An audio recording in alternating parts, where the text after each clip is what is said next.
religioso. A ver, que te veo con los anteojos. Bueno, no hay drama. No se acuerda el cura con los anteojos.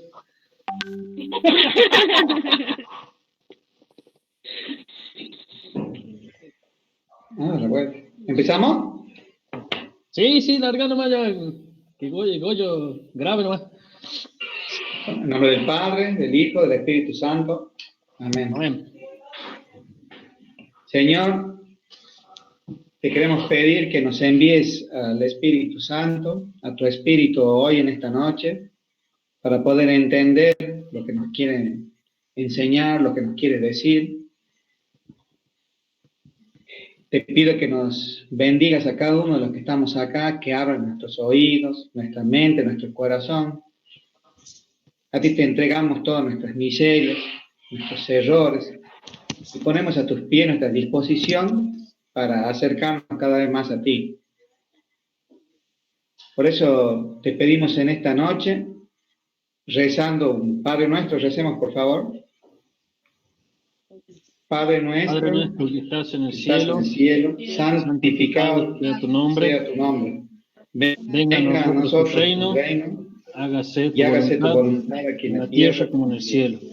Danos hoy nuestro pan de cada día. Perdona nuestras ofensas, como también nosotros perdonamos a los que nos ofenden. Y no nos dejes caer en la tentación, líbranos del mal. Amén. También pidamos a nuestra Madre Morenita, a nuestra Santísima Madre, que nos acompañe y nos cubra con su precioso y santísimo manto. Dios te salve María, llena eres de gracia, el Señor es contigo. Señor es contigo. Bendita tú eres entre todas las mujeres, y bendito es el fruto de tu vientre, Jesús. Santa María, Madre de Dios, ruega por nosotros pecadores, ahora y en la hora de nuestra muerte. Amén. Gloria al Padre, al Hijo y al Espíritu Santo, como era en un principio, ahora y siempre, por los siglos de los siglos. Amén. Bueno, Señor, que todo lo que pensemos, digamos y hagamos en estos momentos sea para tu gloria y que tu bendición nos acompañe. En el nombre del Padre, del Hijo, del Espíritu Santo. Amén. Amén. Bien. Bueno, muchas gracias, Marcel. Bueno, ahí se sumaron 2 personas más. Les damos la bienvenida y comenzamos nomás. Así vamos desocupándonos, sobre todo ahí a los que tienen cosas por hacer más tarde. Bueno, antes de comenzar, yo les quiero hacer dos preguntas. La primera, si leyeron lo que el padre pidió, eso de los números de la catequesis tradende, de la encíclica. Yo no, por eso, recién me estoy acordando, yo ni la leí ni me acordé. Así que... ¿Alguien leyó? No la leí yo. Bueno, eso les quería decir. Yo la verdad que no sabía nada del padre. Tiró ahí, por favor lean eso. Pero después nunca me dijo cuál era la idea ni nada, así que mejor. Yo tampoco ni la leí ni me acordé. Eso por un lado. Por otro, el padre también me pidió que prepare un archivo de la Evangelii Gaudium, de la encíclica del Papa, que él me dijo que se la prepare, se las iba a pasar. ¿Se las pasó o no? No. Tampoco. Bueno, ya se la voy a pasar yo por mail porque acá la tengo. Era sobre unos puntitos ahí, digamos como unos resúmenes de la encíclica que están bárbaros, están muy buenos. Pero bueno, eso ya vamos a hablar en otro momento. Vamos a empezar nomás con lo nuestro. La idea era, de ese material que yo les pasé, que ustedes lo puedan leer, que lo puedan ir estudiando, puedan ir sacando ideas principales, haciendo sus propios apuntes, ¿no? Eso es muy importante, que cada uno tenga su propio apunte y vaya armando de a poquito su propio material a su forma, con sus palabras, sus ideas. Eso ya lo va manejando cada uno, ¿no? De por sí, como habíamos dicho ya en el primer encuentro, la idea es basarnos en lo que es el catecismo y lo que es el compendio. De ahí vamos a ir mechando con algunas otras, ya sea encíclicas, exhortaciones, notas, noticias, lo que sea, a modo de ir sumando. Bueno, yo ahora les voy a compartir un PowerPoint. Espero que, bueno, recién probamos y me dijeron que salía. A ver, lo voy a poner al principio. A ver. ¿Ahí sale bien? Sí. Bien. Bueno, habíamos dicho en un primer momento y vamos a comenzar un itinerario de formación, ¿no? La idea es esto de itinerario, un camino, ¿no? Que lo vamos a ir haciendo juntos. Y en atención a esta importancia de que como laicos tenemos casi como una obligación moral que recae sobre nosotros de conocer y de prepararnos, ¿no? De estar formados sobre los contenidos de nuestra fe, ¿no? Para empezar, después vamos a entrar en lo que es lo del primer material que les preparé, pero quería arrancar con esto, ¿no? Que son los desafíos de la cultura contemporánea, que se le llama, ¿no? Haciendo un poquito de historia, en estos más de 2000 años de historia humana se la ha ido dividiendo por etapas, ¿no? Teniendo en cuenta el advenimiento de Cristo, hasta la actualidad se la ha ido como estructurando por distintas etapas. Así tenemos la edad antigua, la edad media, la edad moderna, y esta que según los filósofos, los historiadores, los más entendidos, le llaman la edad contemporánea. ¿Y por qué es importante esto de conocer un poco, así a grandes rasgos, como vuelo de pájaro, cuáles son los puntos más importantes o qué es lo que caracteriza la situación que nos toca vivir hoy? Porque tenemos que saber a dónde estamos parados, cuál es el contexto, la realidad que nos circunda, y de qué manera el mensaje de la Iglesia o nuestra misión evangelizadora, nuestra misión catequística se va a presentar, ¿no? Porque nosotros sabemos que el mensaje del Evangelio, de la buena noticia que trajo Jesús, que es la que nos mueve, nos inspira a nosotros, es siempre la misma. Eso no va a cambiar porque es una verdad. Lo que sí va a cambiar es justamente esto del contexto, ¿no? Como decimos acá, la cultura, las sociedades, la mentalidad de la persona, el hombre mismo es el que va cambiando. Entonces nuestro desafío es siempre permanente y a la vez actual es, bueno, de qué manera vamos a llevar a cabo esta misión evangelizadora en esto que nos toca vivir hoy, ¿no? La Iglesia siempre ha tenido este desafío desde sus comienzos. Fíjense ustedes, Jesús cuando fue a presentar este mensaje, la buena noticia, cuando empezó a hablar del reino de Dios, ya él tenía que acomodarse a la situación de la época. Y la forma más, digamos, popular de acomodarse que tuvo Jesús a través de las parábolas. O sea, las parábolas eran metáforas, eran estilos narrativos, que era para que más o menos la gente de ese tiempo, de acuerdo a su entendimiento, a su formación, pueda entender el mensaje que Jesús les traía. Bueno, así como Jesús hizo eso en ese tiempo, a lo largo de la historia, la Iglesia también fue como si hablase por medio de parábolas, presentando el mensaje de la buena noticia, que, insisto, es siempre el mismo y no va a cambiar, ¿no? Pero bueno, yo lo que sí les iba a decir, yo voy a hacer la presentación, después si hay dudas, consultas, algo que no se entiende, lo vamos a habilitar al final, ¿sí? Porque esto es bastante, digamos, rápido. Entonces así, esto del desafío de la cultura contemporánea, y yo lo quiero presentar desde la visión del Papa Benedicto XVI. Benedicto XVI, a mi modo de entender, es uno de los papas de los últimos tiempos que tuvo una claridad y una lucidez para interpretar los signos de los tiempos, que es algo maravilloso realmente, con una capacidad doctrinal, magisterial, muy, muy clara y muy concreta, ¿no? De por sí, todos los papas, justamente en su función de ser los representantes de Cristo en la tierra, ¿no? El sucesor de San Pedro, ¿no? Nosotros sabemos que San Pedro era el líder, por así decirlo, de los apóstoles, el que los iba llevando adelante en este comienzo de la Iglesia. El Papa viene a representar esa autoridad terrenal de la iglesia acá en el mundo. Entonces es, digamos, como nuestro referente en cuanto a las cuestiones doctrinales, magisteriales, y es quien es el que va marcando el faro por dónde va a ir caminando la iglesia y frente a qué circunstancia, frente a qué desafíos se planta, ¿no? Se para. Muchos de los inconvenientes que estamos viviendo hoy, o sea, yo hablo de inconvenientes en relación a nuestra fe o a la vida de la iglesia, así como lo hace el Papa Francisco hoy, ¿no? Que con esa voz profética va anunciando distintos problemas que se están presentando hoy y que se van a presentar para las futuras generaciones, lo mismo lo ha hecho el Papa Benedicto, el Papa Juan Pablo II, etcétera, ¿no?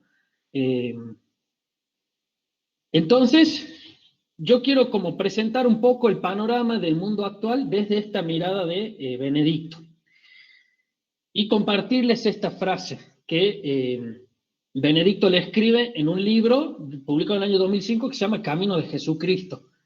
Y dice lo siguiente: la iglesia es el pueblo del Éxodo, porque vive constantemente el misterio pascual y difunde su fuerza renovadora en todo tiempo y lugar. También en nuestros días la humanidad tiene necesidad de un éxodo que implique una conversión espiritual y moral.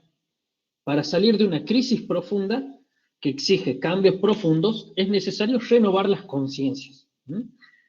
¿Qué es lo que nos está queriendo plantear el Papa Benedicto? ¿No? Esto de la iglesia, el pueblo del Éxodo, ¿no? Si nosotros recordamos el Éxodo que se relata en el Antiguo Testamento, ¿alguno sabe qué significa Éxodo? ¿Cuál es el sentido de esa palabra, el significado? Si alguien la quiere compartir.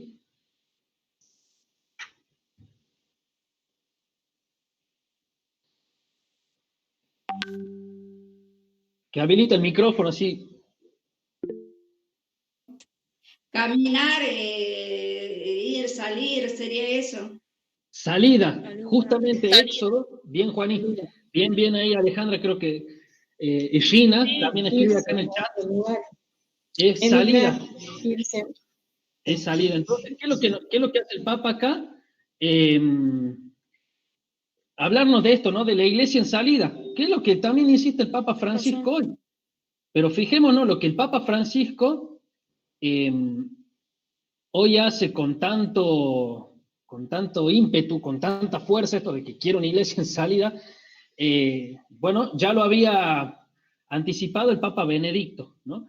Y esto de que la iglesia constantemente vive el misterio pascual, nosotros sabemos el misterio pascual que eso sí es el misterio más importante y central de nuestra fe. O sea, nosotros somos cristianos justamente a raíz de la Pascua de Cristo, ¿no? De que Cristo vino al mundo, murió y resucitó.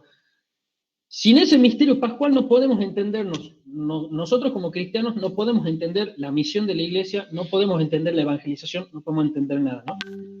Entonces, esta iglesia que está en salida y que vive este misterio pascual, esta centralidad de su fe, ese misterio pascual es el que le da la fuerza para difundir el evangelio en todo tiempo y lugar. Y acá dice, también en nuestros días la humanidad tiene necesidad de un éxodo, ¿no?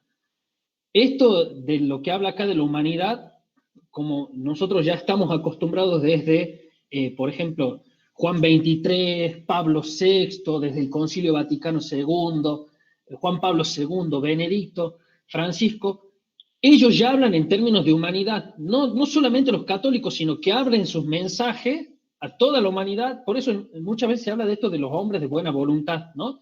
Entonces dice que la humanidad tiene necesidad de un éxodo, de una salida, y esa salida que implica un cambio. Conversión significa cambio, cambiar la mentalidad, ¿no? Cambiar la forma de ver las cosas, cambiar la forma de vivir, cambiar nuestros hábitos, nuestras prácticas, ¿no? Y no es cualquier conversión la que dice el Papa Benedicto, una conversión espiritual y moral. Ya vamos a ir viendo por qué. Entonces, ¿por qué dice Benedicto que hace falta esta salida? Porque hay una crisis, ¿no? Vieron que últimamente, sobre todo hoy se habla esto de crisis por todos lados. Y bueno, es que en realidad hoy vivimos en una época o en un cambio de época que implica crisis en distintos órdenes, políticos, sociales, económicos, crisis morales, crisis de valores, crisis en las familias, ¿no? Entonces, frente a esa crisis, exige cambios profundos, ¿no? Y es lo que el Papa nos alienta. Frente a las cuales es necesario renovar las conciencias. Entonces, bueno, esto un poquito explicando lo de recién, Benedicto XVI hace un diagnóstico, ¿no? Un término, sí, utiliza un término medio médico, un diagnóstico que es sobre todo un llamado a la humanidad a discernir y reflexionar profundamente la realidad del hombre y la cultura a la luz de su vocación más profunda. Nosotros sabemos que la vocación más profunda, la vocación última del hombre es Dios. Eso lo sabemos desde nuestra fe. Si lo vemos desde el lado humano o desde el lado de la razón, si nosotros le queremos decir a otra persona que no cree en Dios, que se dice atea o que tiene valores distintos a los nuestros, no le vamos a ir a decir, mira, el fin último tuyo es Dios, ¿no? O sea, eso en términos de nuestra fe, en términos catequísticos, sí lo podemos presentar de esa manera. Pero en definitiva, el fin último del hombre es la felicidad. O sea, todos los hombres buscan el bien, buscan la felicidad, quieren ser felices, desean eso. Es algo que está inscrito en el corazón de la persona. Entonces, lo que el Papa hace es llamarnos a nosotros a reflexionar sobre esto, a ver qué lugar ocupa la persona hoy, la sociedad, a dónde quedó esto del fin último, de la vocación más profunda, qué lugar ocupa Dios, ¿no? Entonces, ahí es que se nos llama a renovar nuestra misión evangelizadora, nuestra misión catequística, ¿no? Bueno, como habíamos dicho hace un momento, la categoría éxodo, o sea, esa palabra éxodo, evidencia la dinámica fundamental que impulsa al hombre a ir más allá de sí mismo, ¿no? Ya desde el Concilio Vaticano II se nos hace este llamado a los católicos, o sea, a la Iglesia jerárquica también, no sé si se la considera desde la jerarquía, que incluye a los religiosos, a los consagrados, a los presbíteros, y sobre todo también a los laicos, que eso es algo muy importante que vamos a tener en cuenta nosotros. Desde el Concilio Vaticano II se le da ese protagonismo a los laicos, a nosotros, ¿no? A los bautizados, al resto del pueblo fiel, dentro del pueblo de Dios, se les da ese protagonismo de salir más allá de nosotros mismos, ¿no? A ensanchar la razón, a ensanchar el corazón, para abrirnos a las nuevas realidades que se nos plantean hoy, ¿no? Entonces, de a poquito nos vamos a ir preguntando nosotros, como catequistas, como agentes de pastoral en nuestras comunidades, en nuestras familias, en nuestros trabajos, en los lugares donde nos movemos, bueno, este llamado de abrirnos a las nuevas realidades que se nos plantean, de abrir nuestro corazón frente a los chicos que tenemos en la catequesis, de abrir el corazón a la comunidad parroquial, de abrir el corazón frente a los compañeros de trabajo, y así sucesivamente, ¿no? Aún valorando los aciertos y progresos, el Papa Benedicto invita a los católicos a enfrentar sabiamente los desafíos que se hallan a la base del proceso cultural actual. En este sentido, Benedicto valora, como todos los papas, ¿no? O sea, la Iglesia en general valora esto de los grandes avances que hay a nivel tecnológico, a nivel técnico, en el nivel de los descubrimientos científicos, el avance por ejemplo, financiero, económico. O sea, es digno de valorarlo cuando eso es a favor de la persona, a favor de los pueblos, a favor de erradicar las pobrezas, a favor del bien común, ¿no? Al favor de la salvación del hombre. Entonces hay que valorarlo. Ahora, cuando eso es contraproducente, cuando no ocurre eso, bueno, ahí hay que hacer un llamado de atención, ¿no? Y hay que denunciar y hay que, lo que hace la Iglesia es presentar la voz del Evangelio, que siempre va a buscar el bien de la persona, ¿no? Frente a esas realidades que son, digamos, contrarias al fin último del hombre, que habíamos dicho, es llegar a Dios o la felicidad. Entonces, vamos a presentar ahora 5 puntitos de un breve cuadro de situación actual, siempre situándonos cuál es el contexto que vivimos hoy a nivel, podemos decirlo a nivel nacional, a nivel provincial, en Latinoamérica y en el resto del mundo, ¿no? Entonces, vamos a tener 5 puntos como los más importantes. Vivimos en una cultura que el Papa Benedicto le dice cultura iluminista, ¿no? Y en los últimos tiempos se ha dado esto de darle la importancia a la libertad, ¿no? Que en el mensaje de la Iglesia, y nosotros sabemos por verdad de fe, Dios nos ha creado y nos ha creado libres, ¿no? Entonces, tenemos este valor de la libertad, el primado y la supremacía de la libertad, que trae consigo contradicciones propias del déficit de su propia definición, ¿no? Fijémonos, tanto se hace hincapié en la libertad, o sea, es tanto esto de libertad, libertad, libertad. Por ejemplo, lo podemos ver en el campo de los derechos humanos, ¿no? En los últimos tiempos, este tema de los derechos humanos que ha ido ganando terreno en todos, en muchos aspectos, sobre todo en los políticos, pero en nombre de la libertad se ha caído en el error de que el hombre mismo termina como autolimitándose o termina siendo esclavo por imponer justamente la libertad por encima de la libertad de los otros, por ponerles un ejemplo, ¿no? Pero ¿cuál es el punto de esto? Que es algo que ya viene desde, por decirle, desde el famoso, que se habla del famoso Mayo francés del año 1968, se ha ido produciendo un olvido de Dios. Justamente, ¿por qué? Porque se promovía esta idea de que la persona tiene que ser libre.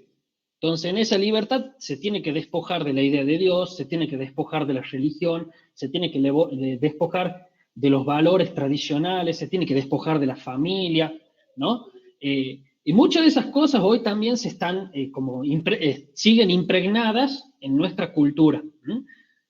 Fijémonos, pareciera que hoy hablar de Dios es una mala palabra, pareciera que la opinión de los católicos no se puede escuchar, pareciera ser que quieren sacar a Dios, a la iglesia, la quieren sacar de la esfera pública, se la quiere sacar de la vida de la sociedad, ¿no? O sea, ¿en qué sentido? Que el hombre tiene que liberarse de todo eso, o sea, el hombre tiene que desatarse de todo eso para ser verdaderamente pleno y feliz. El segundo aspecto es que se deriva de esta libertad desmedida, es la autonomía. O sea, si el hombre quiere ser libre, tiene que ser autónomo, ¿sí? Valerse por sí mismo, defenderse por sí mismo. Ahí creo que hay alguien que quiere ingresar. Sí. ¿Me van siguiendo hasta ahí? Levanten el pulgar así. Bien. No se preocupen, yo todo esto después se los paso. Por ahí, si yo empiezo y me mando, y justamente ahora que estoy presentando la pantalla no los puedo ver, así que si alguno de ustedes no entiende algo, no lo duden en frenarme, ¿no? Activo el micrófono y páreme el carro, ¿no? Porque ya vieron que yo arranco y me mando. Seguíamos acá. A ver, ahí está. Entonces decíamos, esta libertad absoluta, ¿qué le dice al hombre? Que se tiene que generar una autonomía. A ver, hay alguien que quiere ingresar, pero no me sale. No sé quién quiere ingresar. Ahí está. Silvia. Ahí acaba de entrar. Sí, hay alguien esperando para unirse.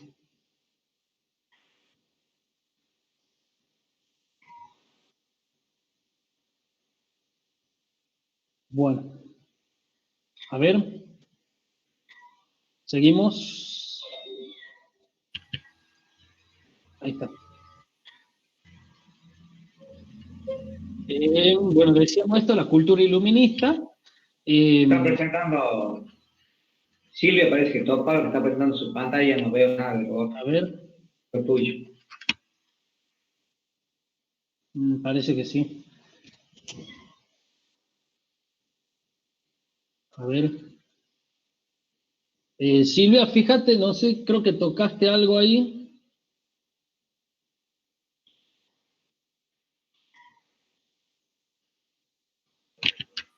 Silvia, fíjate que ahí dice un botón al lado de tu pantalla, arriba de tu pantalla, que dice detener presentación. Ahí pone. Ahí, Ahí está. ahí está. No puede escuchar, dice. Bueno, a ver, vamos a seguir.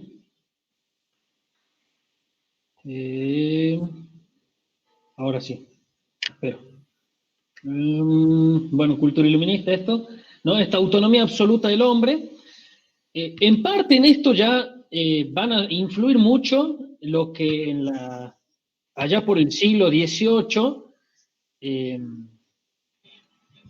bueno, haciendo un poquito, digamos, de historia acá, es importante también como valerse para poder entender esto hacia grandes rasgos.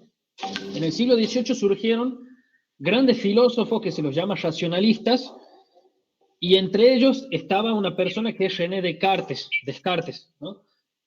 Y él decía que lo más importante en la persona es su razón, la inteligencia pura, así, pura, la inteligencia pura.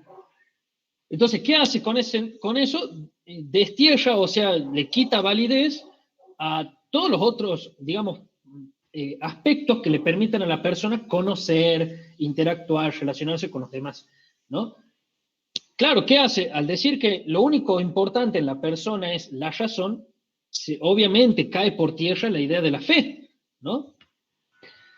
¿Qué es lo importante de esto? Que en esa época, con esos pensadores, con esos filósofos, con ese contexto cultural o intelectual, surge esto de la autonomía absoluta de la persona, que se empieza a promover mucho, no estamos hablando siglo XVIII, en Europa, precisamente en Francia, cuna de grandes pensadores que después van a generar toda esta corriente del ateísmo que promueve la idea de que no existe Dios, o sea, para que nos vamos poniendo, tratando de situar en contexto, ahí se empieza a gestar esto de la emancipación con respecto de Dios, la autonomía absoluta. No hay lugar para Dios en la vida pública, no hay lugar para Dios en la vida social del hombre.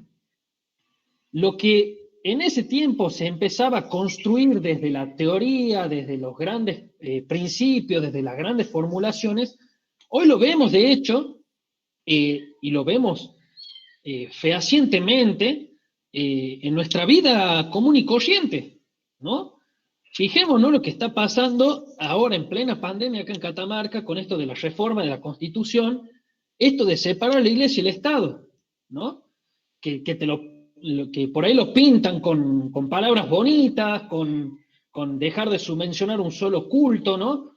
Pero muy en el fondo, si uno se pone a hilar fino y a estar atento a eso, es sacar la idea de Dios de la vida del hombre.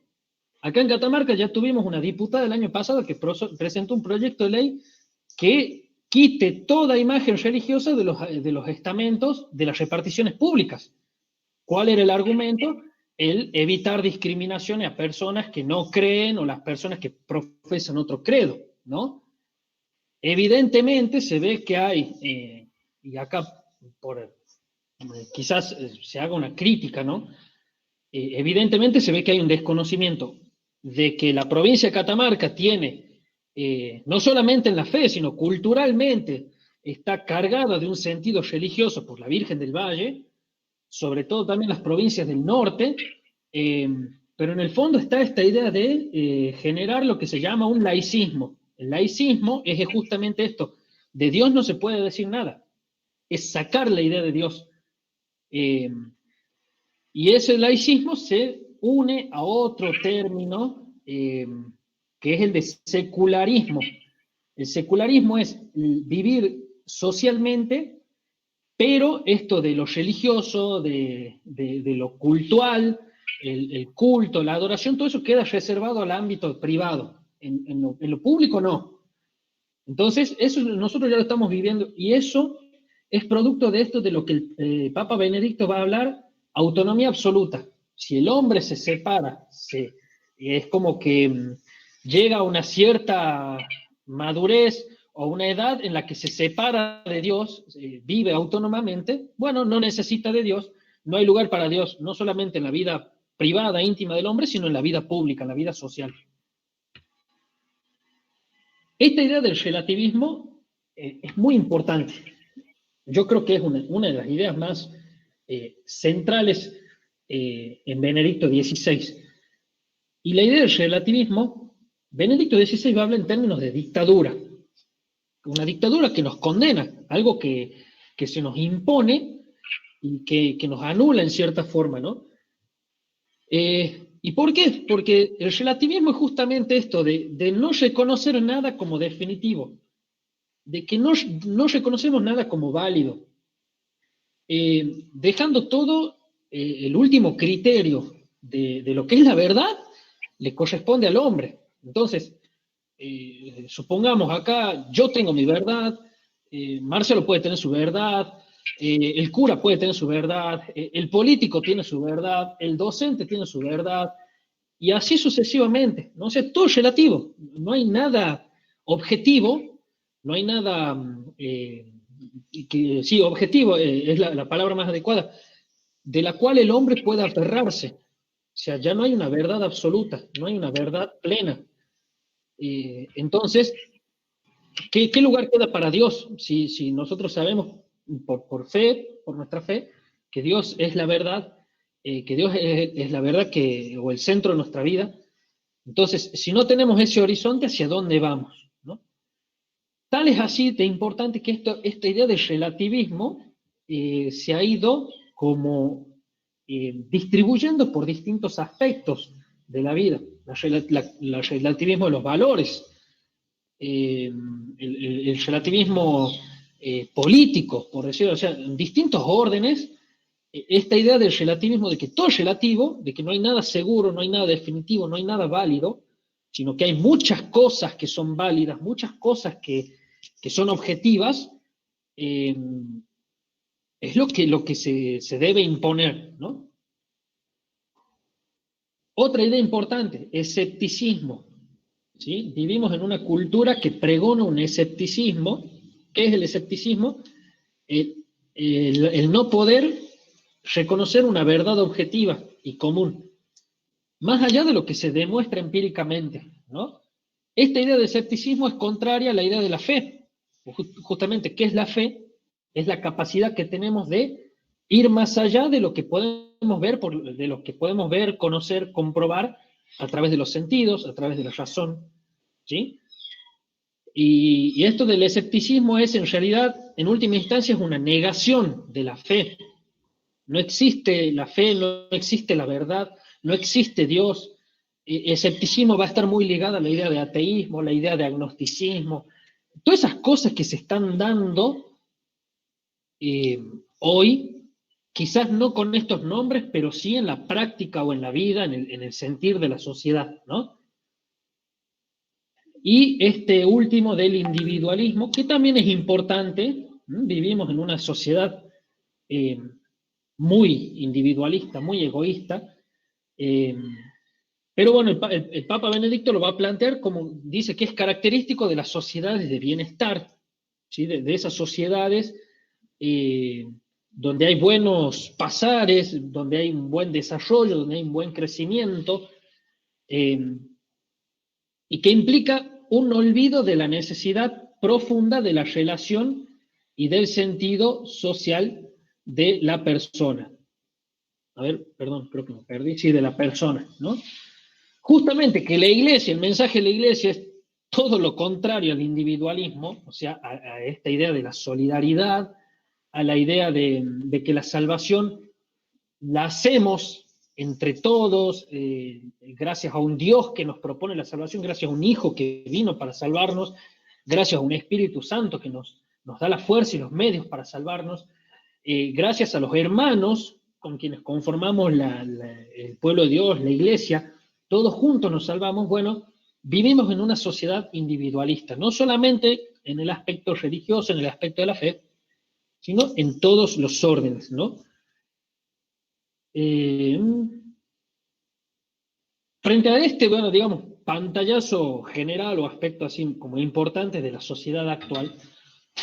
Esto es, obviamente, la sociedad actual, la cultura que nos toca vivir, en la cual estamos posicionados, de la cual estamos impregnados gracias a los medios de comunicación, las redes sociales, la propaganda, etcétera, es, digamos, mucho más amplia, mucho más profunda.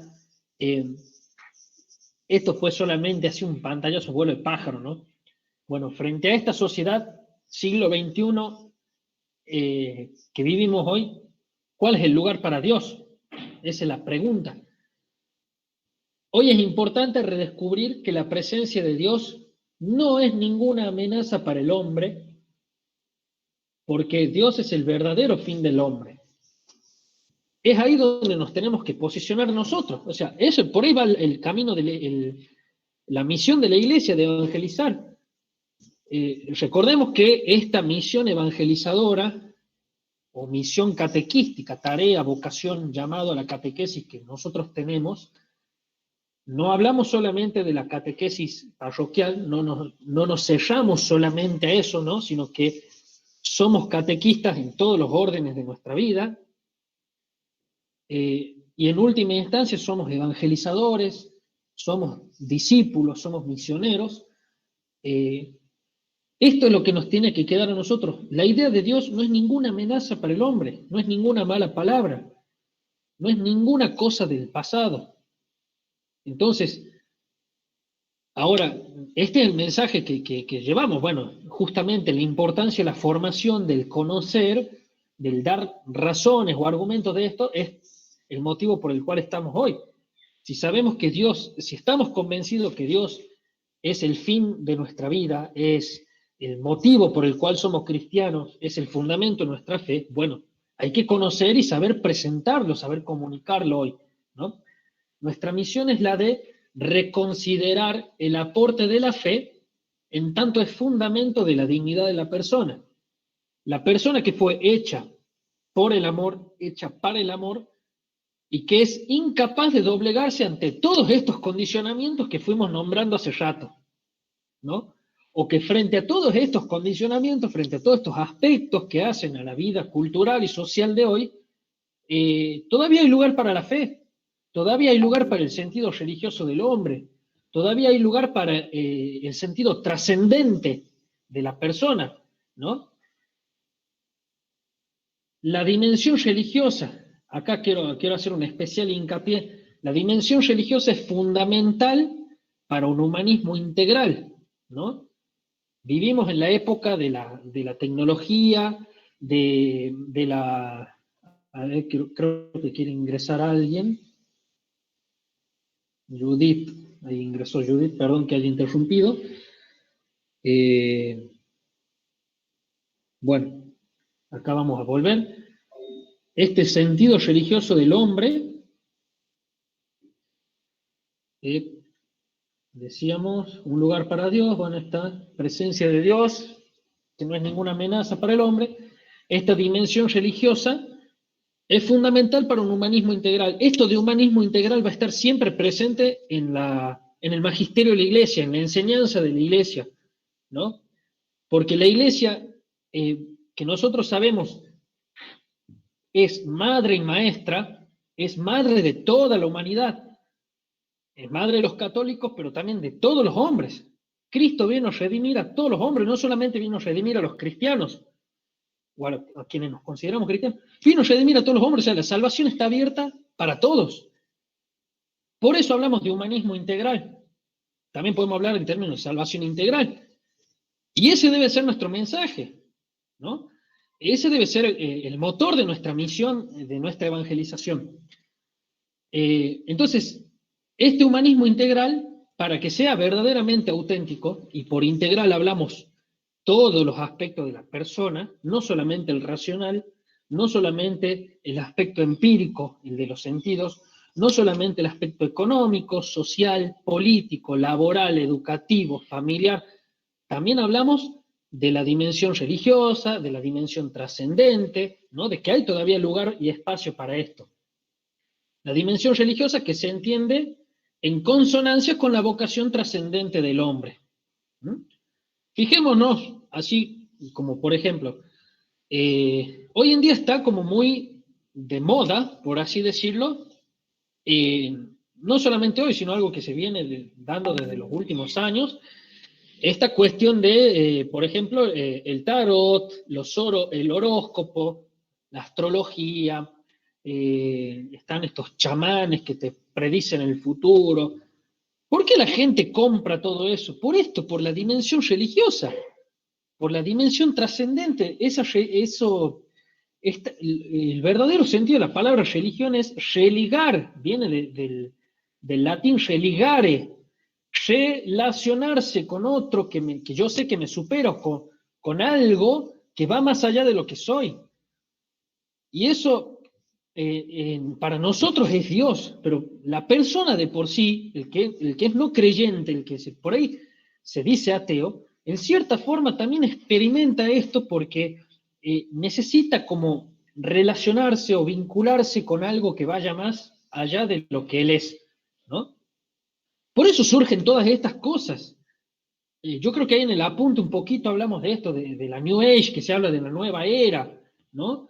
Donde van surgiendo todas estas cosas de la astrología, el horóscopo, el oscurantismo, todas esas cosas, ¿cómo se llama? La cinta roja esa contra la envidia.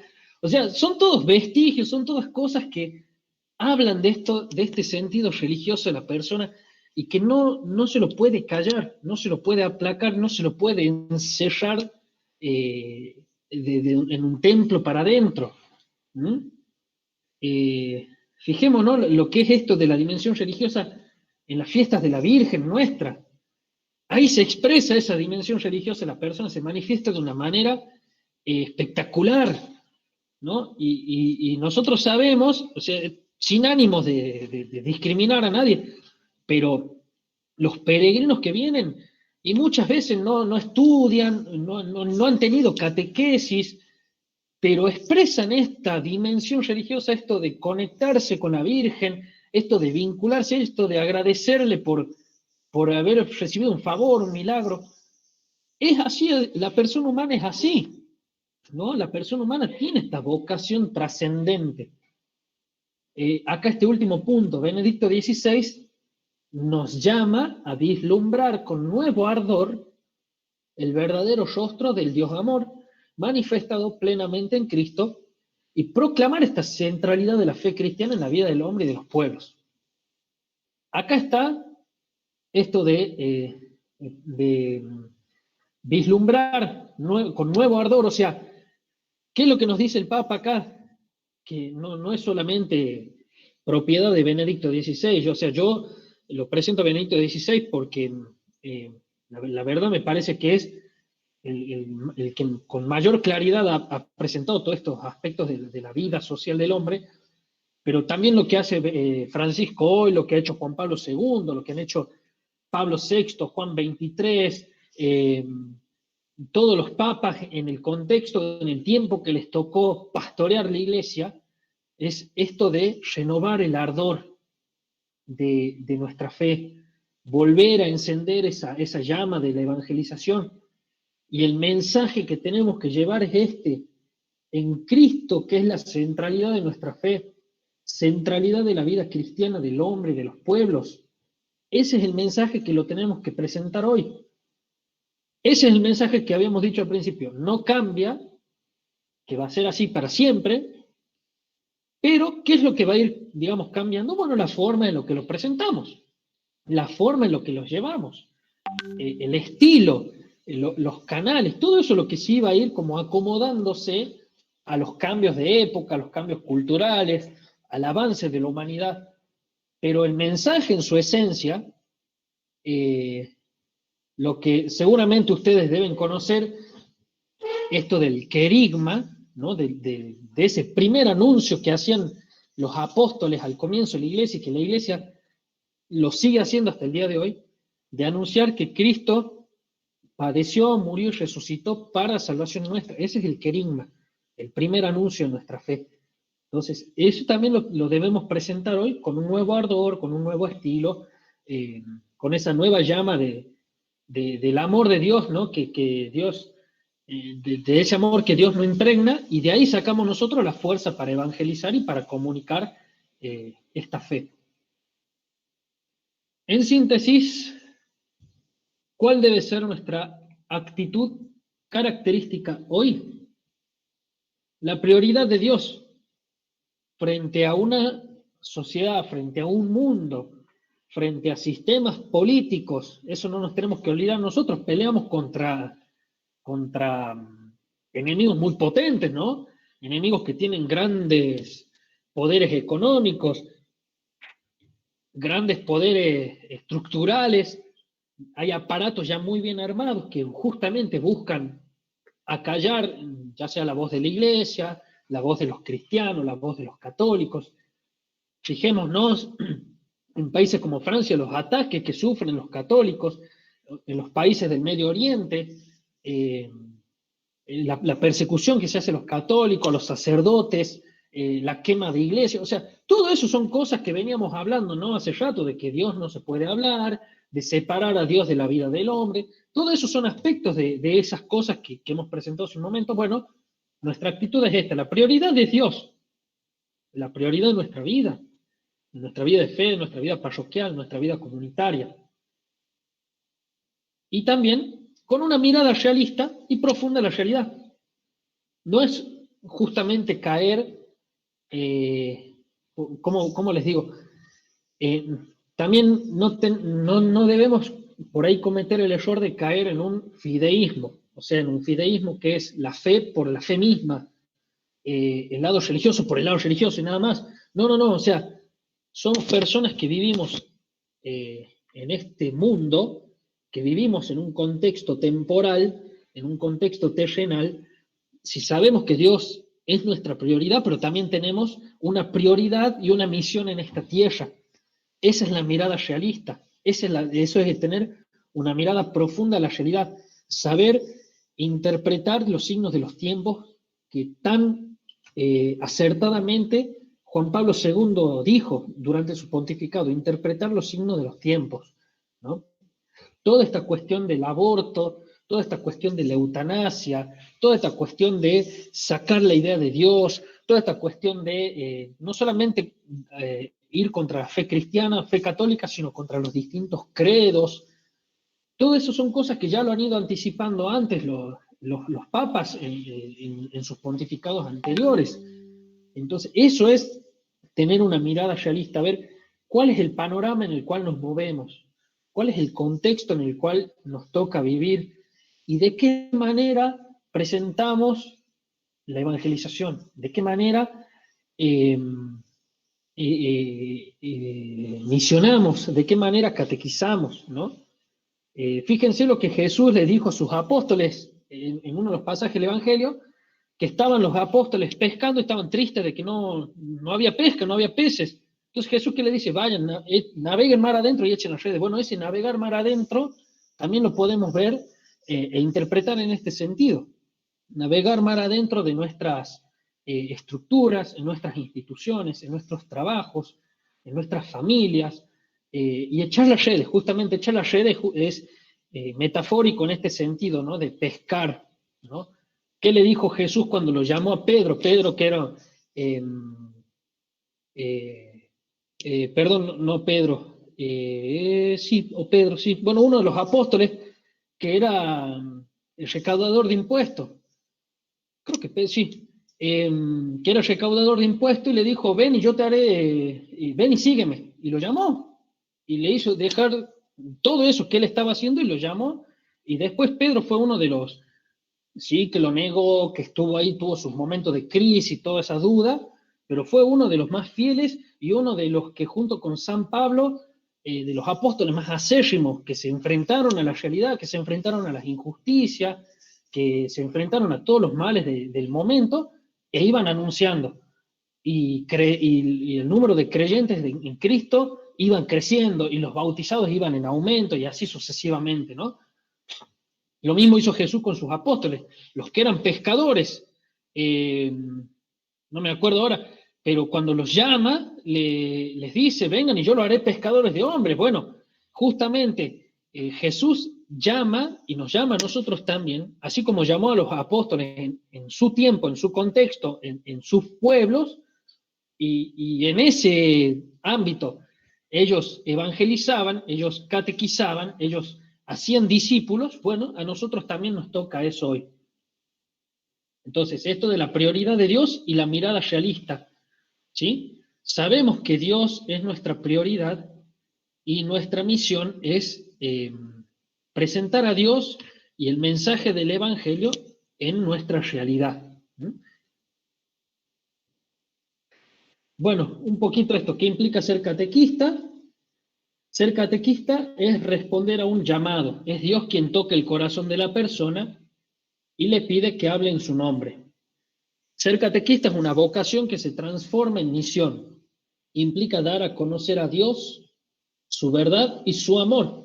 Aún más importante, esto nos hace vivir en la verdad y en el amor, es decir, con congruencia, con coherencia de vida.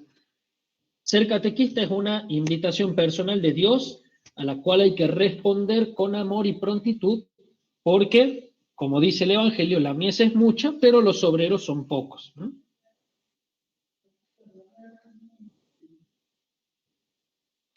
Bueno, acá esta imagen es de la parábola del sembrador.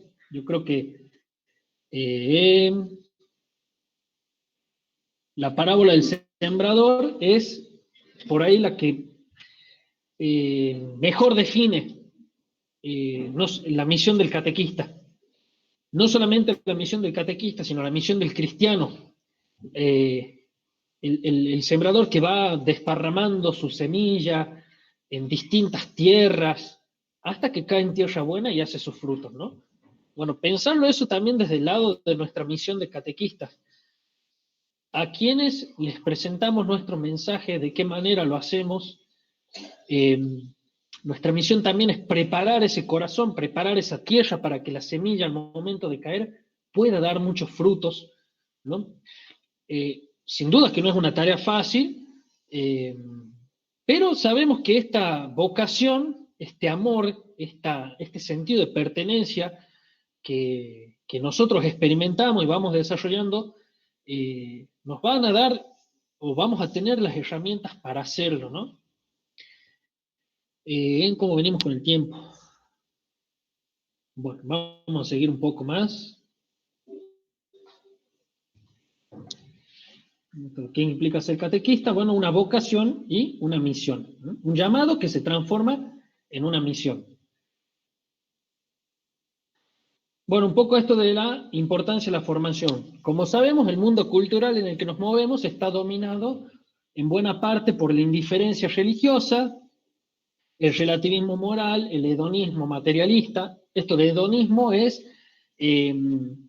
las cosas materiales, esto de acumular, de disfrutar de lo material, y así nos vamos olvidando del aspecto espiritual también, ¿no?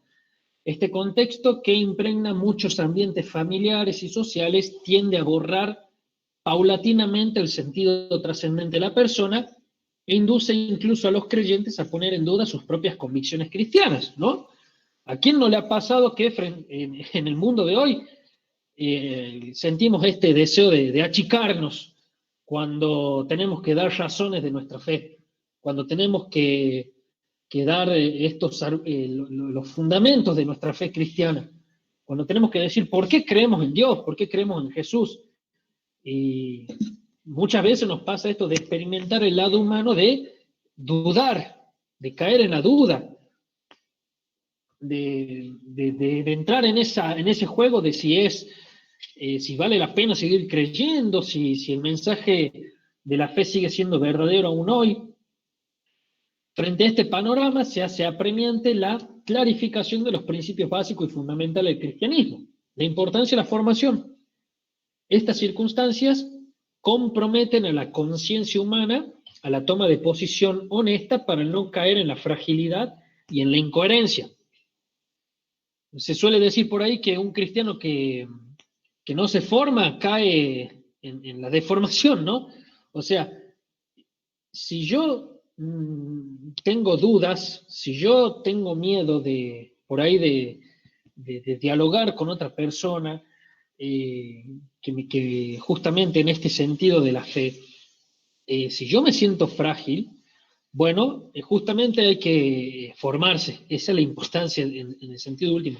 La formación da seguridad, la formación da tranquilidad, la formación nos da esta capacidad no de convencer al otro, porque yo cuando voy a presentar el mensaje de mi fe o los contenidos de mi fe, no voy con la primera intención de convencerlo al otro y de cambiarle su forma de pensar o su forma de ver las cosas, o de cambiarle su sistema de creencias. No. O sea, voy a presentar justamente en lo que yo creo. A ver, yo creo en Dios por esto, yo creo en Cristo por esto. Yo soy cristiano, soy católico por estos motivos. Después la otra persona va a evaluar o va a ver. Pero esta es la importancia, ¿no? de dar una buena evangelización hoy, sobre todo hoy, en estos tiempos, exige una formación sólida, ¿no? De ahí la necesidad de uno mismo de buscar con reflexión seria y serena las razones para creer en Dios y que esas razones nos impliquen un estilo de vida acorde a los mismos fundamentos que sostienen nuestra fe. Todos sabemos esta importancia de la coherencia, de que lo que yo digo tiene que ser consecuente con lo que hago, con mi vida, con mi fe, ¿no? Bueno, ahora sí entramos, como habíamos dicho, las fuentes principales de formación, el catecismo. ¿Qué es el catecismo? Eso es importante también que lo sepamos. ¿Qué es el catecismo de la Iglesia Católica? El catecismo es lo que contiene la exposición de la fe, doctrina y moral de la Iglesia, atestiguadas o iluminadas por la Sagrada Escritura, la tradición y el magisterio. Acá les voy a hacer una pregunta. ¿Pudieron leer el material los que están ahora? ¿El material que les pasé? ¿Sí? Porque, o sea, lo del PowerPoint es como una síntesis de ese material, solamente puesto en imágenes. No es nada, digamos, lo único nuevo en relación al material era lo que yo les presenté hace un momento de esto de la cultura. Pero bueno, por ahí vamos a aprovechar este momento para explicar un poquito mejor lo del material. Así que seguimos con esto. Lo primero que tenemos que saber, en el catecismo está de manera completa los fundamentos de nuestra fe, ¿sí? Y de nuestra vida de fe, de nuestra liturgia, de nuestras celebraciones, de nuestras oraciones, de nuestra vida moral, todo está ahí en el catecismo, ¿sí? Y de la otra gran fuente de donde vamos a sacar nosotros nuestra formación es del compendio de la doctrina social, ¿sí? Que se define como el conjunto de enseñanzas sociales que la Iglesia llama a practicar a cualquier cristiano o persona de buena voluntad, de cualquier origen y lugar, fundado en el Evangelio, en el Magisterio y en la tradición, ¿sí? Lo primero que tenemos que saber, tanto las enseñanzas del catecismo como las enseñanzas del compendio, no son al azar, no son porque se les ocurrió al Papa y al cuerpo de los obispos, no, sino que todo eso tiene su fuente segura, primero que nada, en la Escritura, en la Biblia, ¿no? En la palabra de Dios escrita, y también en la tradición viva de la Iglesia, ¿no? En la tradición que entendemos esta acción evangelizadora que han comenzado los apóstoles y que la Iglesia a lo largo del tiempo la ha ido continuando y profundizando. Entonces, tenemos la primera parte de que vamos a ir estructurando esta formación. Vamos a comenzar con esta primera parte del catecismo, que es la profesión de fe.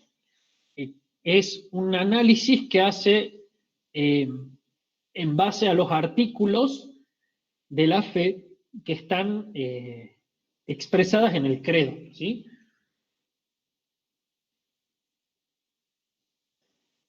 comenzamos con esto, ¿sí? Con la primera parte del catecismo que dice, el deseo de Dios está inscrito, grabado en el corazón del hombre. Esto supone aceptar una verdad. Fuimos creados por y para Dios, y Dios no cesa de llamarnos, de atraernos hacia Él, ofreciéndose como la verdad y la felicidad que el hombre, de diversas maneras, no cesa de buscar.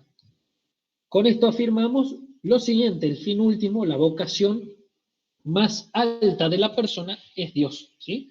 Como habíamos dicho anteriormente, esto desde el ámbito de nuestra fe. Sabemos que fuimos hechos por Dios y así, como Dios es nuestro principio, también es nuestro fin, es nuestra vocación, nuestro fin último. El hombre puede conocer a Dios por la sola luz de su razón, pero este conocimiento nunca será pleno, nunca será perfecto, ya que con su razón el hombre no puede comprender a Dios en su totalidad. Nos encontramos entonces con que Dios es un misterio. Esto es importante que lo sepamos. Nuestra fe, como la mayoría de las religiones, ¿no? O sea, en la historia humana se consideran las 5 grandes religiones. Eso lo sabemos, ¿no? El cristianismo, el judaísmo, el islam, el budismo y la última, ya se me fue. Bueno, son 5 las grandes religiones, ya la vamos a... Cristianismo, judaísmo, islam, budismo, hinduismo, el hinduismo, ¿no? Esas son las 5 grandes religiones. Después tenemos distintos credos, distintas sectas que se les llama, pero hay millones, ¿sí? ¿Qué es lo más importante o el común denominador en todas? Que la fe esencialmente se presenta como un misterio. ¿Qué es el misterio? El misterio es algo que no lo puedo comprender totalmente, ¿sí? Por eso decíamos ahí en la primera parte del apunte o acá en el PowerPoint, si lo podemos conocer a Dios con nuestra razón, sí. O sea, con mi razón, con mi inteligencia, yo me puedo dar cuenta que yo no tengo mi origen en mí mismo, que veo lo que me rodea y eso me va haciendo un trabajo de reflexión que me hace llegar a una instancia superior, a un ser supremo, etcétera, etcétera. Pero eso no es el todo. Por eso está el dato de la fe, el aporte de la fe, ¿no? La fe entendida como el creer en algo que yo no veo, el creer en algo que va más allá de lo que soy. Y es importante que sepamos esto del misterio. Dios es un misterio, no lo vamos a conocer nunca, por más que estudiemos horas y horas, ni los teólogos más capaces, ni los exégetas más capaces que estudian la Biblia, etcétera, etcétera, nunca van a conocer a Dios en su profundidad. Eso nosotros lo vamos a saber el día que estemos en el cielo, ¿sí?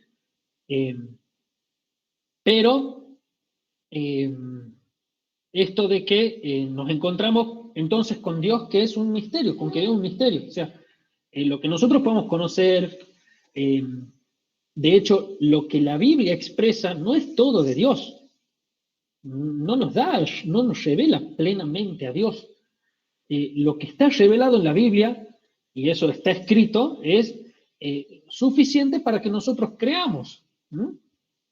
Estas palabras de San Agustín son como que resumen mucho esta idea, ¿no? Nos hiciste, Señor, para ti, nuestro corazón estará inquieto hasta que no descanse en ti. O sea, esto de que el corazón nuestro y de todos los hombres constantemente va a estar en este camino de búsqueda del infinito, de búsqueda de la trascendencia, de búsqueda de la felicidad. Comenzamos con esto de la revelación divina. La Dei Verbum, ¿no? La Constitución, que es fruto del Concilio Vaticano II, que habla de la divina revelación, dice que dispuso Dios en su sabiduría revelarse a sí mismo y dar a conocer el misterio de su voluntad. Esto es importante que sepamos. El Dios en el que creemos nosotros, el Dios de nuestra fe cristiana, es el que toma la iniciativa. Él sale al encuentro de la persona. Él da el primer paso. Y a ver, acá pregunto, ¿cuándo da el primer paso Dios para darse a conocer? ¿Cuándo les parece que es? ¿En qué momento? Que Dios dio el primer paso para darse a conocer así como es.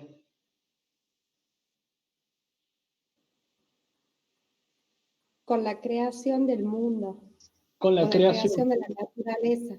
Exactamente, ahí está. Eso no nos tenemos que olvidar nunca, ¿sí? Dios toma la iniciativa y se da a conocer en la creación, con la creación del mundo, de la naturaleza, siguiendo el relato bíblico, ¿no? Del libro del Génesis. Dios se da a conocer ahí y se muestra a los hombres como Él es. Entonces ya tenemos ese primer dato importante de nuestra fe. Dios sale a nuestro encuentro. Él se da a conocer a los hombres.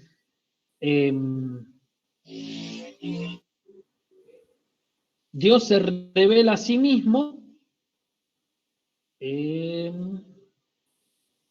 Acá, Dios se revela a sí mismo y también el designio que ha querido manifestar desde siempre. Entrar en comunión con los hombres, ¿sí? Esa palabra designio se entiende como plan. Dios quiso, Dios tuvo el plan de entrar en comunión con los hombres. La plena y definitiva revelación, ese acto divino de darse a conocer de lo que es el Señor, se lleva a cabo en Cristo, que se hizo uno con nosotros en cuanto a la humanidad.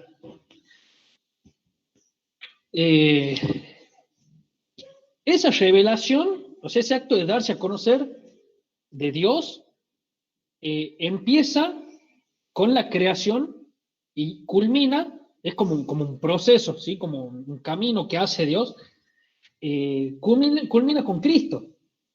Dios comenzó, Él empezó. Después lo hizo a través de Abraham, como que se fue manifestando en distintas personalidades, o a través de distintas manifestaciones en el Antiguo Testamento, con Abraham, con Isaac, Jacob, Moisés, etc. Los profetas, quienes han ido preparando y anticipando la venida de Cristo, ¿no? Cuando llega Cristo al mundo, Dios se da a conocer plenamente, ¿sí? Siempre teniendo en cuenta esto de que Dios es un misterio. Bueno, es un poquito de lo que era la revelación, ¿no? Como la primera fuente de donde nosotros tenemos para, como así en un sentido figurado, una fuente donde nosotros bebemos, o de donde bebe nuestra fe, de donde bebemos nuestros fundamentos, de donde bebe nuestras ideas sobre la fe cristiana, la revelación, ¿no? Después tenemos la tradición. ¿Qué entendemos por tradición? Es la transmisión del mensaje de Cristo que se lleva a cabo desde los comienzos del cristianismo, fundamentalmente gracias a la predicación y testimonio de los apóstoles. Es así que tenemos otra de las fuentes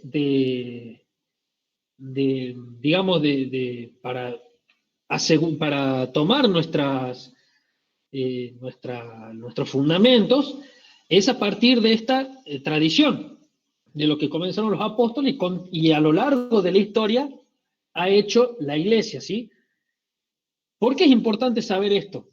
Porque la iglesia, las enseñanzas que hace la iglesia, esta autoridad magisterial que tiene, la toma de esas dos fuentes, o sea, todas las enseñanzas a través de encíclicas, cartas pastorales, documentos, exhortaciones apostólicas, exhortaciones posinodales, concilios ecuménicos, concilios extraordinarios, todo eso hace referencia al magisterio de la iglesia, la enseñanza de la iglesia. Y siempre se hace para tratar, ya sea cuestiones de fe, dogmas, cuestiones que hacen a nuestra vida de fe, a nuestra vida espiritual. Lo que ha hecho cuando hubo errores, surgieron errores, ¿no? En el tiempo, sobre todo en el tiempo de las herejías, errores graves, groseros, que en ese tiempo la Iglesia tuvo que conformar muchos concilios, los concilios, estas reuniones del Papa junto con los obispos para tratar temas puntuales. Por ejemplo, cuando se negaba la divinidad de Jesús. Herejías como la del arrianismo, ¿sí?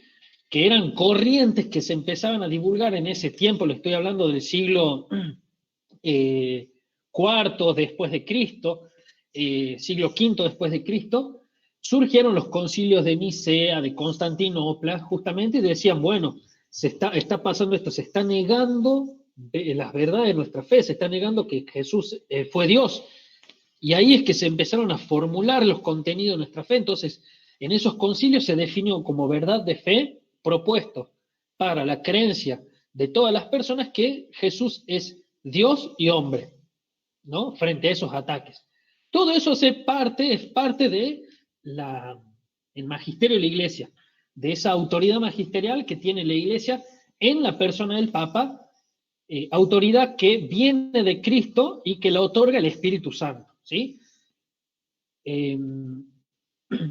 Entonces, es importante saber, por ejemplo, en esos tiempos donde se negaban las verdades de la fe, bueno, la Iglesia, ¿qué hacía? Recurría a la revelación, recurría a las verdades contenidas en la Sagrada Escritura y a la tradición apostólica, al mensaje que los apóstoles habían comenzado, y de ahí sacaba y elaboraba las enseñanzas que terminaban siendo formulaciones de fe, producto de estos concilios, ¿no?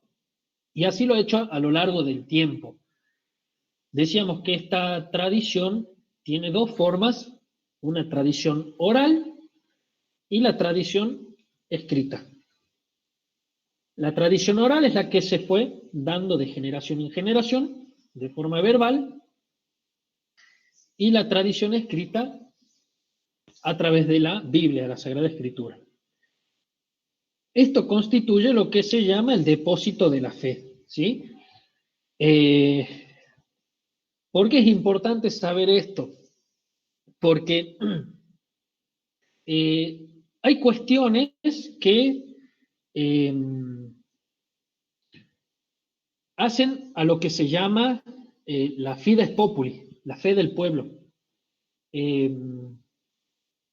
Y es sobre todo en cuestiones que están ligadas a las prácticas religiosas que tuvo el pueblo fiel a lo largo del tiempo y que no necesariamente han estado escritas en la Biblia, ¿no?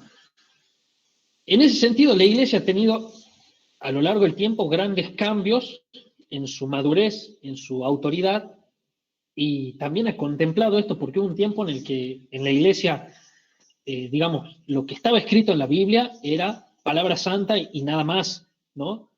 Entonces después, gracias al Concilio Vaticano II, por eso es importante para nosotros formarnos a partir de lo que en el Concilio Vaticano se ha propuesto, porque eso marca un antes y un después, ha abierto la mentalidad de la Iglesia, ha abierto las puertas de la Iglesia de par en par, y se ha tenido en cuenta esto, ¿no? La fides populi, la fe del pueblo.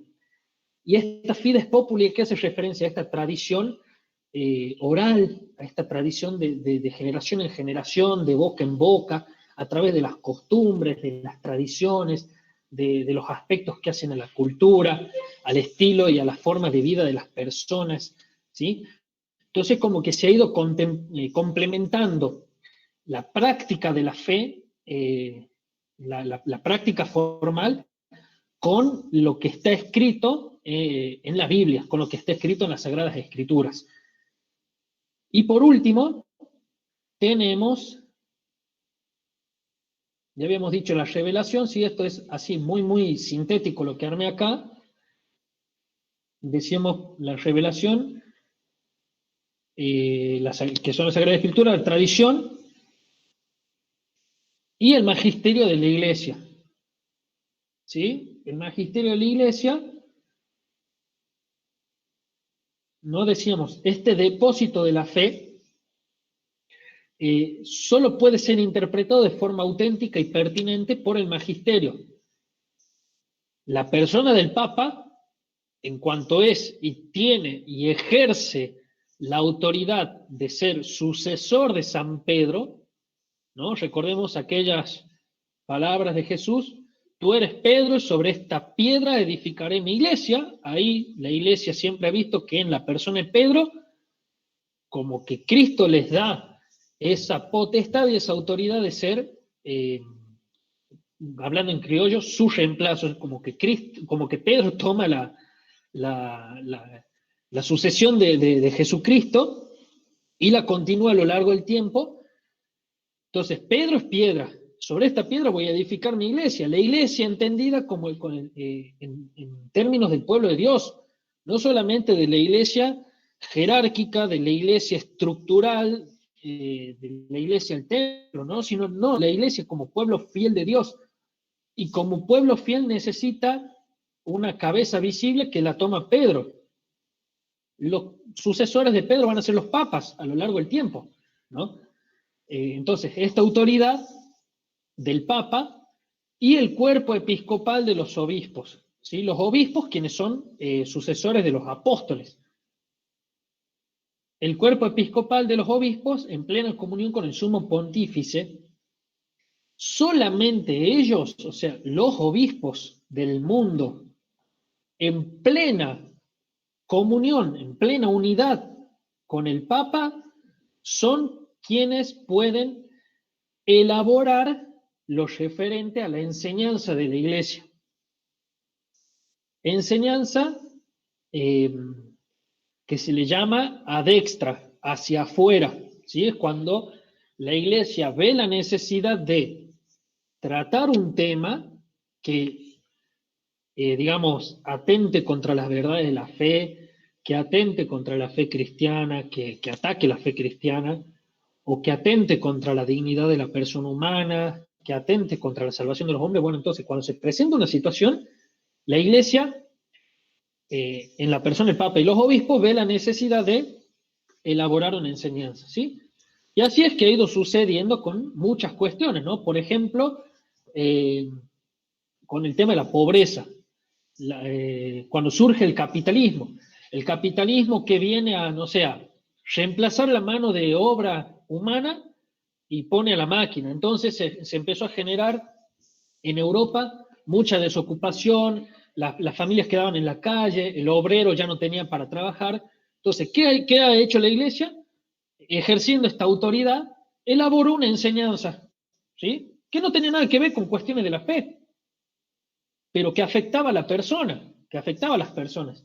Entonces sacó una encíclica con León XIII, la Rerum Novarum, de las cosas nuevas, donde hablaba este tema de la pobreza, el desempleo, los obreros que eran explotados, que trabajaban muchas horas por un salario miserable, etcétera, etcétera. Todas esas cuestiones que hacen que no hacen a la sana convivencia de la humanidad y que afectan en última instancia la salvación de los hombres, la Iglesia tiene la obligación de hacer una enseñanza que justamente promueva la salvación, que promueva la sana convivencia, la solidaridad, la paz, la caridad.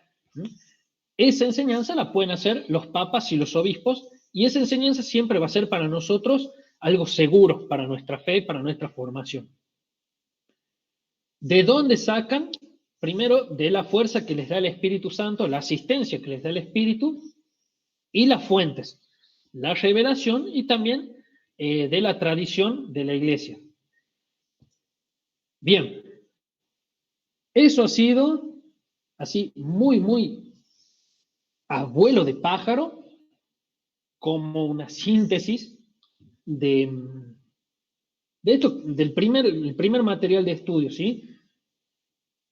¿Alguien tiene dudas, preguntas, algo que no se haya entendido, algún aporte? Ahora, si quieren, habilitamos los micrófonos y conversamos un poco entre nosotros.